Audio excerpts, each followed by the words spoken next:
काशी के बसैया, काशी के बसैया पर काशी के खेवैया नाथ भंग के छनैया, भंग के छनैयार गंग के धरैया तुम भोलेनाथ। हाय काशी के बसैया, काशी के बसैया, काशी के बसैया। वाह, बहुत सुंदर गीत है। दोनों को वहीं ले चलते हैं जहाँ का ये गीत है। अरे हम नाव से ही चले जाएंगे। अरे वो दिन गए जब गली में धक्का मुक्की करके जाना पड़ता था। धक्का मुक्की कैसे? अरे बचपन में भोलेनाथ के दर्शन तो जरूर किए होंगे। कई बार। वहीं लेके जा रहे हैं तुम लोगों को बाबा के दर्शन करवाने। गंगा जी से? इधर से कहाँ रास्ता है? अरे मोदी जी ने बनवा दिया है। मोदी जी? हाँ। अरे घाट देख रहे हो, ये सब कमाल है हमारे नरेंद्र मोदी जी का। किसी ने सोचा भी नहीं था कि बनारस का ऐसा अद्भुत अलौकिक नजारा होगा।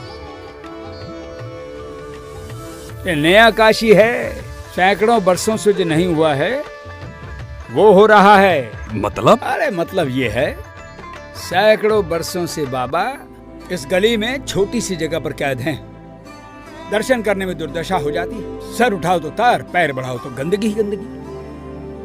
अब किसी इंसान को ऐसे रखा जाए तो कैसा लगेगा?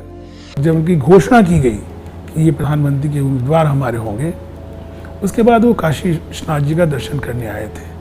मैं भी उनके बगल में ही बैठा हुआ था। फिर वो बाहर निकल के उन्होंने देखा तो उन्होंने ऐसा, कुछ लोगों का कहना है कि जो विश्व का नाथ है वो ऐसी स्थिति में रह रहा है। ये बड़ी पीड़ा की बात है। हर किसी को बाबा का यह हाल दिख रहा है, लेकिन कर कुछ नहीं रहा। कुछ नहीं मोदी जी ने किया।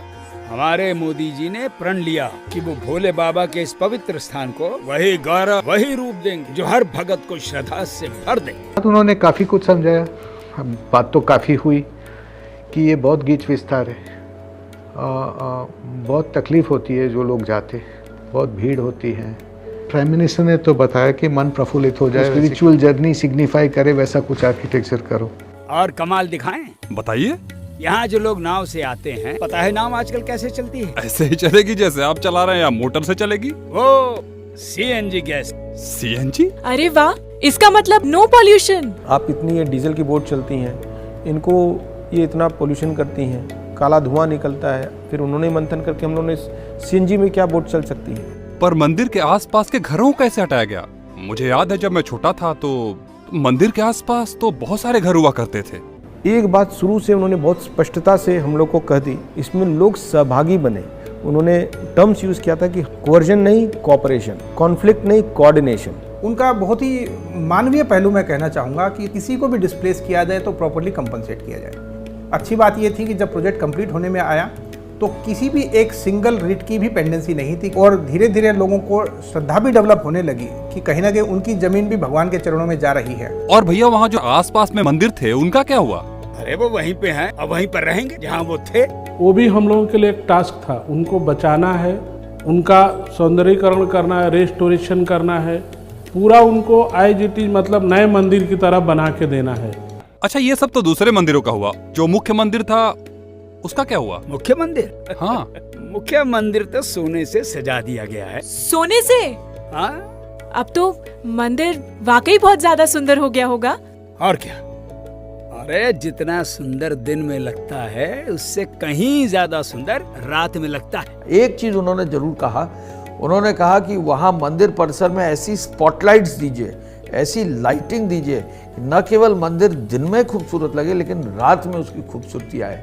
अब वो दिन ही अकेले में नहीं देखता, रात में भी देखता, और ये आइडिया उनका था।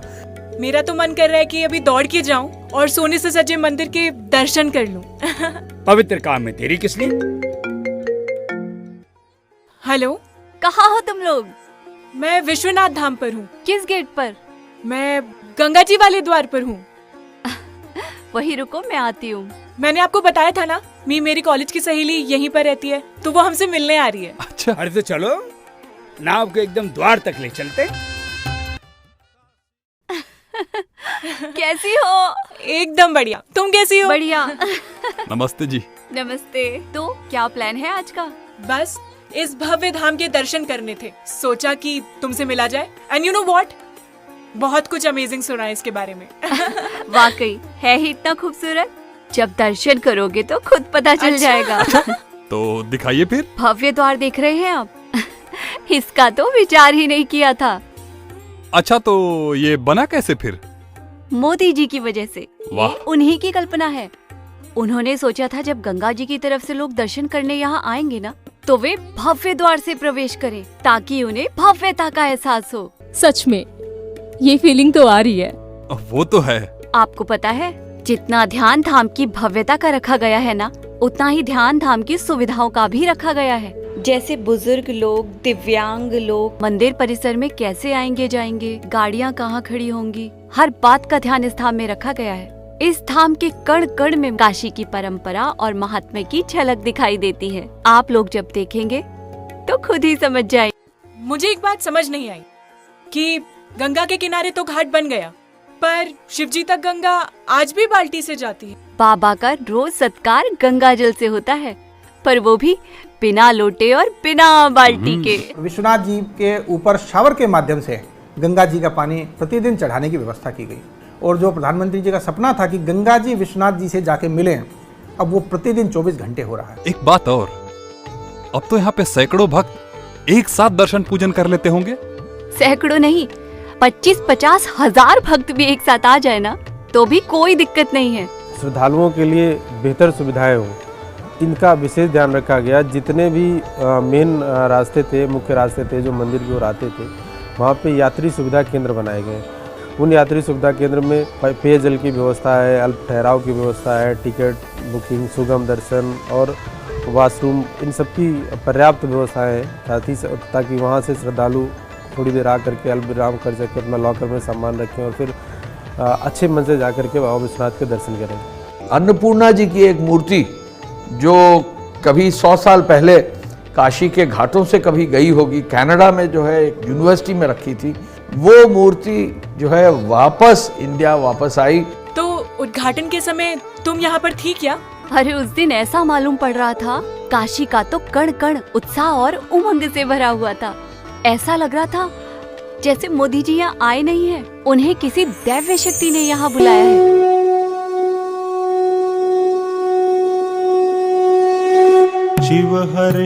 जब मोदी जी ने माँ गंगा में डुबकी लगाकर और हाथ में जल ग्रहण करके धाम की सीढ़ी पर पहला कदम रखा था ना, तो वो क्षण देखने लायक था।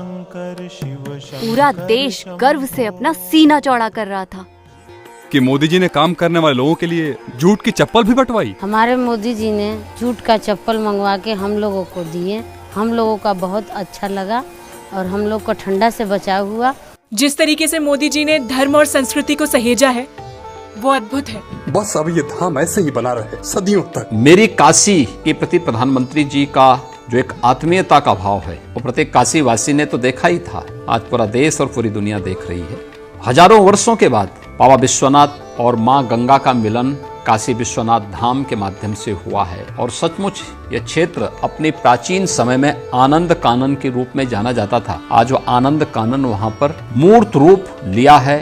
अपने आध्यात्मिक और सांस्कृतिक केंद्रों को और उसका स्वरूप कैसे होना चाहिए और कैसे हमें आगे सजोना है, बाबा विश्वनाथ का ये पावन धाम उसका एक मूर्त रूप है। ये सब संभव हो पाया है प्रधानमंत्री मोदी जी के ऊर्जावान प्रेरणादायी नेतृत्व के कारण।